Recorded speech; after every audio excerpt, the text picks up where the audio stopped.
Et salutations l'Assemblée, on se retrouve aujourd'hui pour un nouveau BO en moderne en compagnie de GG. Donc pour cette fois-ci c'est lui qui va ouvrir le bal dans le moderne avec son deck Ondin contre un petit Death Shadow, donc j'ai affronté donc le tournoi moderne dont on vous fait part sur la page Facebook cette semaine. On vous a fait part sur la page Facebook. Donc là c'est pas ma première ronde, c'est ma troisième de mémoire. Donc j'affronte Death Shadow, un deck très agressif et très connu du format. Si tu veux expliquer rapidement. Alors le principe du deck c'est de s'auto-piquer les points de vie. Donc il va être vraiment votre ressource principale. Et donc ça vous allez la descendre grâce au Fetch et Biland. Et au Ravland, Ravland, oui. Et après jouer donc la créature qui s'appelle Death Shadow, qui est une 13-13 pour un marais. Et donc il perdra -X votre total de points de vie. Et voilà, donc le but c'est de jouer avec pas de points de vie. Exactement, voilà, c'est une 13-13 pour 1. Donc qui prend le total de points de vie que vous avez. Donc à partir de 12, ça devient une 1-1.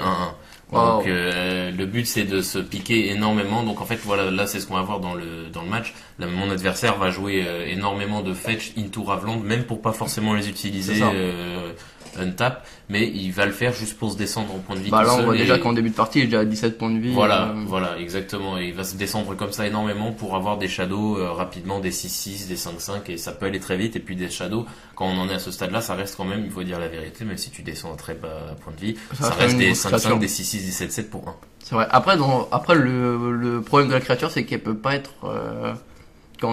elle peut pas être une 13-13. Ah oui, bien sûr. C'est ça le problème. Moi, je trouve ça un peu la carte débile, mais après, c'est mon avis. Après, oui, c'est un match-up débile. Enfin, c'est un deck un peu bizarre, mais il a eu une lettre de noblesse pendant très longtemps. Ça a été le main deck ces derniers temps. Maintenant, c'est plus le cas. Il est en train de mourir. On a appris comment le combattre contre, quoi. Exactement. Il est très faible face à Red Deck Queen. Il est très faible face à Merfolk. C'est ce qu'on va peut-être voir aujourd'hui. Et il est aussi très faible contre Urstorm, qui sont des decks qui sont quand même relativement joués. C'est ça. Donc en face, donc ça commence à bouiter. En fait, là, il cherche sa combo. Donc sa combo, c'est quoi? C'est de récupérer des Shadows et des moyens de se baisser. Moi, je pose ma viale. J'ai eu ma chance d'avoir ma viale T1. Donc je suis pas mal. C'est vrai.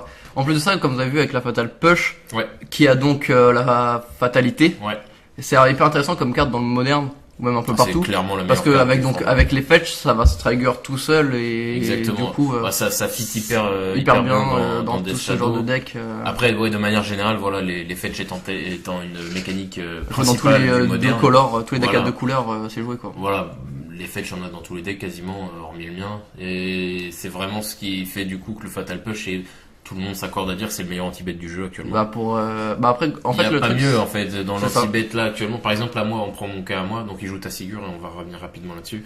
Dans mon cas à moi, voilà, Fatal Push, même sans fatalité, il me gère tout mon deck quasiment. Il me gère pas les Rigirés et c'est tout, et un peu le Master of Will. Et c'est l'ombre de la mort. Et je termine juste, et avec fatalité, il gère tout mon deck. Donc avec ombre de la mort, soit le Death Shadow. Donc Death Shadow, donc là qui est actuellement une 2-2. Très puissante. Moi je pose mon Mutavo, j'ai pas encore beaucoup posé de Ondin. Pour le coup, t'avais pas beaucoup de créateurs en soi. Dans cette première main. Si j'avais, mais c'est juste qu'il m'a pas laissé le temps de poser mon jeu, il m'a détruit mon Mutavolt avec Fatal Push. C'est vrai. Donc ça m'a ralenti en mana. Là, je lui disloque sa Death Shadow parce que je sais la menace. En fait, la Death Shadow, là, comme ça, c'était qu'une 2-2. Mais il suffisait tout simplement, là, qu'il me craque un fetch ou une connerie comme ça. Et ça allait grossir très très vite. Donc, j'ai préféré gérer la menace, sachant que Death Shadow, t'as que 4 cartes à gérer dans le deck. Une fois que t'as géré les 4 cartes, il a perdu. C'est vrai. Parce que là, pour le coup, la 4-5, là, c'est pas Tassigur qui va t'embêter. Et c'est pas non plus la grosse bestiole, je sais plus, la noire, la Caldelve, qui va me gêner non plus. Au final, je gère les 4 des Shadows, j'ai gagné. Donc je commence à poser un Lord. Plus que ça, sur le Delve, c'est intéressant parce que il a franchement, pour le coup, Delve dans le deck, c'est intéressant vu qu'il jette pas mal de cartes. Ah oui, qu'on soit clair, Death Shadow est un deck hyper bien construit, hyper bien pensé. C'est vrai. C'est juste qu'en fait, le deck commence à être compris des gens. Ce qui a fait sa force, c'était surtout personne n'avait vu venir ce deck. Inopiné, personne n'a vu venir ce deck arriver. C'était un deck vraiment très original et qui est joui de couleurs puissantes. Il joue soit Esper, soit Grixis. Là, j'affronte un Grixis, en l'occurrence. Très puissante couleur, Voilà, d'où le Collagen Commands, quoi. Voilà, donc Collagen Commands, qui gère encore ma bête, et il me refait un Death Shadow, donc là, c'est toujours une 2-2, Mais il m'attaque quand même avec Cassigur, je prends 4, j'ai déjà perdu 4 à cause de ma Dislock, donc là je suis pas forcément bien dans cette game. Après d'un côté, c'est juste que tu gères les ombres de la mort, après... Voilà, c'est ce que j'ai dit. Là je vois dans après, ma main... je pense que tu peux y arriver, au bout d'un moment tu auras une board assez conséquente. Ouais, mais Death Shadow joue d'énormément d'anti-bet, c'est les couleurs, ils ont des Colagan, ils ont des Fatal Push, ils ont énormément de choses, donc lui aussi il a les moyens de gérer mes créatures. Donc je repose un Lord of Atlantis, j'essaye de poser cette board là qui subit pas mal. Je suis vraiment pas bien dans cette game, sachant que là, comme je disais, là il va pouvoir commencer à faire grimper sa Death Shadow. Il a déjà Tassigur qui est quand même un très bon body. C'est vrai, 4-5, c'est un 4-5. Je crois qu'il a même pour jouer pour 2 ou 3. Ouais, parce qu'il a le delve. C'est ça. Mais il est vraiment bien. Là, franchement, ce milieu de partie, ça partait plutôt serré. Hein. Même, je dirais même plutôt un avantage pour lui. Clairement, Death Shadow, il te gère bête par bête. Voilà. Après, je sais qu'il a pas ressources illimitées non plus, ce qui est pas mon cas. Moi, Ondin, j'en ai 29 dans le deck, donc il peut m'en tuer. J'en ai plein à repiocher. Je vois ta main là, voilà, 2-3 encore. Voilà, j'ai un Rigiré. Alors Rigiré, c'est vraiment une carte qui ne bougera jamais, je pense, du deck. Ouais, parce que je pense aussi. C'est pas comme Souverain Ondine qui a fini par disparaître du deck à l'instant pour remplacer par des Harbinger ou des Master of Wave. C'est ça. Le Rigiré a toute une mécanique ultra intéressante de. Le fait de pouvoir gérer n'importe quelle permanence sur le terrain en l'engageant, c'est hyper intéressant. Grave, et même je peux le gérer les miens du coup, c'est vraiment fort. Là en plus, j'en ai même pas foncièrement besoin parce que ce qui fait ma force là aussi, c'est que des Shadows jouent des îles, et jouent des Ravelands de Simic.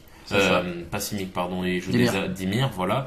Et donc là, ça m'offre une voie toute prononcée pour le tuer. Maintenant, j'ai un gros problème depuis, j'irai là 2-3 tours, c'est que je suis en mana death total. C'est ça, t'as deux terrains. Et lui, il me pose une deuxième ombre de la mort. Alors là, vous pourriez me dire, oui, c'est que des 2-2, machin. Ouais, c'est 2-2 potentiels. Mais potentiellement, c'est aussi des 11-11. Donc, voilà. Là, je chope enfin mon troisième manche. Je me souviens même être très heureux de l'avoir chopé à ce moment-là. Parce que ça m'a déverrouillé. D'autant plus que, faut savoir que, t'as Mutavo. C'est du mana, Mutavo, c'est que du mana incolore, donc en soi, ça te permet même pas de jouer donc le trident de perles qui vient d'arriver à l'instant. Exactement. Après, voilà, Mutavo, là, je le joue, c'est une 4-4. Donc, oui, c'est vrai.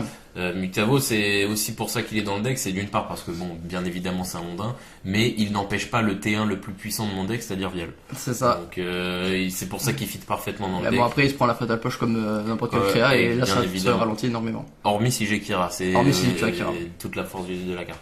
Donc, là, j'ai l'Iceland Walk, donc, grâce à mon deuxième Master of Waves qui la donne à mon Lord. Ouais. Donc, ça, il vient de prendre une patate à 3, sauf que voilà le problème. C'est ce que j'allais te poser la question, c'est un peu une peur un peu de gratter des points de vie parce que ça va booster. Exactement, il y a deux options quand tu joues contre des Shadows, c'est soit tu le tues d'un coup, enfin quand il commence à avoir des Shadows sur le terrain, faut le tuer tout de suite, soit tu le grattes. Sauf que moi j'étais dans une optique où est-ce que si je le gratte pas, je vais pas pouvoir avoir assez de force de frappe instantanée parce que je sais pas ce qu'il a en main. Il peut peut-être me gérer du tour par tour. C'est vrai. Alors que moi je sais que j'ai un Vapor Snag en main. Je peux chum block avec un Curse Catcher et je peux Vapor Snag un mec et en prendre un autre. C'est vrai. Tu vois ce que je veux dire? C'est vrai, totalement. Donc je sais que je peux encore la faire. Je peux même chum block avec Mutavo. En plus là on voit que tu veux pas perdre des points de vie sur tes Vapor Snag. Ouais. Et que du coup tu gardes une île en... Enfin non, c'est lui qui va perdre le point de vie avec Vapor Snag. Oui.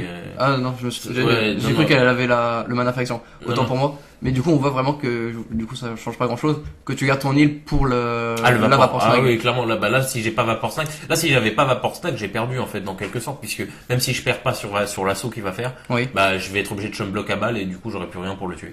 C'est vrai, c'est vrai. Là c'est Vapor Snag qui va là il va mal faire. C'est une 6-6 Là c'est des 6-6 ouais, c'est des 6-6 et une 4-4, donc il y a quand même 14 points sur la table, c'est ça. Quoi. Tu vois, donc des Shadows faut pas c'est ça, donc là si t'avais pas la Vapor Snag, t'étais obligé de bloquer les deux Death Shadow. C'est ça, et donc je me retrouvais avec un board très faible et j'aurais pas pu le terminer. Tout à fait. Donc là Vapor Snag clairement une carte qui va pas mal m'aider. En plus de ça tu continues de gratter des points de vie. Ouais, avec Vapor Snag en plus je lui fais perdre un life, donc il arrive à la portée de mes deux en fait. Comme en fait là le plan c'est je lui Vapor Snag, il passe à 6. J'ai deux lords, même si je peux plus rien jouer mettons, j'ai deux lords, c'est 2-3-3 avec l'Iceland Duel qui meurt. Donc là je suis quand même la game s'est renversée pour moi en fait au fur et à mesure. De toute façon même si tu voulais Vapor Snag un mec qui est bloqué 2, c'était un deuxième lord en main que tu peux poser avec la viole, la fiole. Ouais. Et après tu mets ton Mutavo, ça serait passé. Hein. Oui, c'est vrai. Donc je Vapor Snag sa Shadow, il perd un point de vie. C'est une carte vraiment forte au hasard, hein, au passage. Vapor Snag, c'est vraiment une carte qui fait la diff sur Ondin. Moi, je comprends pas que toutes les listes ne le jouent pas. Je peux comprendre qu'on préfère des fois dislocation, mais renvoyer une créature et perdre un life, on pourrait rigoler un life machin, mais c'est ce genre aggro, quand tu joues aggro, c'est ce genre de petits détails qui font la différence. Hein, tu perds souvent au point de vie, quoi. Voilà. Et c'est la concession parce qu'il a compris qu'il pouvait pas gagner, que rien qu'avec ce qu'il avait sur le board, il perdait en fait. Bah pour le coup, il s'en est sorti de pas loin, à 4 points de vie près. Ouais, clairement. Non, c'était une game serrée. Après, j'ai pris beaucoup de coups. Après, il faut pas confondre baisse de points de vie et savoir si c'était serré ou pas. Oui, j'ai accepté de les prendre ces points de vie, c'est parce que je savais que c'était mieux de faire ça et garder mes permanents et attaquer avec. Bah, en fait, le problème, c'est que si tu bloquais trop avec tes permanents, bah, tu perds encore des permanents plus ceux qui t'avaient géré auparavant. Voilà, j'étais déjà pas bien en termes de board présence. Faut savoir que Ondin, pour ceux qui en général, elle est bien plus garnie. T'es 4, t'es 5, j'ai 6 Ondin au moins. T'as une table bien mieux garnie que celle que t'avais ici. Une table qui a, c'est pour ça qu'Ondin est très puissant et que d'ailleurs j'avais bien perf sur ce petit tournoi. Sur ce petit tournoi, c'est parce que du coup les gens étaient pas préparés à une agressivité aussi forte. C'est vrai. Là, j'ai eu une agressivité digne de Affinity, ce qui me fait un peu contredire mon Factor Fiction, mais pour le coup là, ça c'est bien fit. Donc j'ai eu de la chance, mais ça ne tourne pas toujours comme ça. La preuve étant là en image là que tu as eu des fois une mauvaise sortie. Exactement, j'ai eu une mauvaise sortie. Il a géré les bons permanents au bon moment. C'est ça. Donc clairement c'était un peu serré, mais je m'en suis sorti. Donc voilà, c'est comme ça que se finit cette première game de Moderne. Gagné pour ta part. Donc c'est 1-0 pour ma part, donc on va sider et puis on va voir ce que ça va donner. Très clairement, hein, si on peut donner un petit pronostic post-side. Post-side, j'ai l'avantage. Tu as l'avantage. J'ai l'avantage parce que lui, il va passer en mode contrôle normalement. Un deck Death Shadow contre Ondin, humain. Ouais, contre un deck aggro. Très agressif. En fait, un deck, parce qu'en fait, le défaut de Death Shadow, c'est qu'il y a une board présence très faible. Ouais, c'est ça. Et du coup, il est obligé de gérer à mort en fait.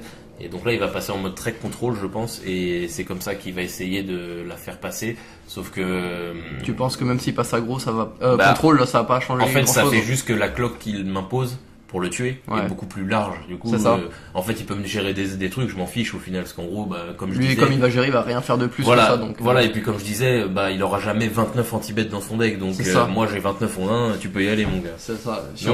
D'autant plus si tu comptes les Kira, ça va multiplier par 2.